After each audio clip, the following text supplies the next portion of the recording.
ভিখারি হাল্ক রে, চল জলদি রাস্তাটা পরিষ্কার কর রে। আমার এমএলএ বাবা আসছে রে, রাস্তায় কাদা পেলে তোকে চাকরি থেকে বের করে দেবেন রে। আরে ভিখারি, আমার গাড়ি থেকে দূরে সর রে, তোর ছোঁয়া লেগে আমার গাড়িটা নোংরা না হয়ে যায় রে। আরে রে, এই এমএলএ এর মেয়ে আমার মজা উড়িয়ে চলে গেল রে। কিন্তু দেখিস, একদিন আমিও তোর থেকেও দামি গাড়ি কিনবো রে।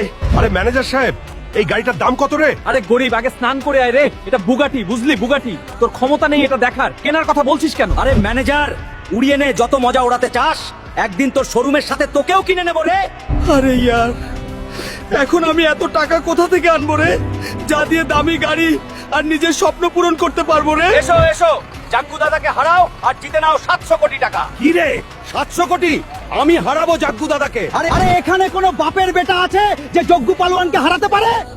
আরে এখানে কোনো বাপের বেটা জন্মায়নি যে আমাকে হারাতে পারে। আরে দেশবাসী, আমি লড়বো রে এই জগ্গু দাদার সঙ্গে। তোমরা শুধু লাইক আর সাবস্ক্রাইব করে কমেন্টে তোমাদের নাম লিখে যাও রে। বন্ধুরা, এখন তোমাদের সাহায্যের দরকার।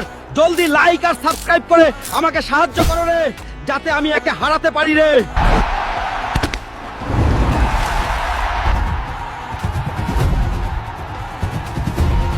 আরে ম্যানেজার রে, এই নে 700 কোটি রে, আর বেরিয়ে যাই শোরুম থেকে রে।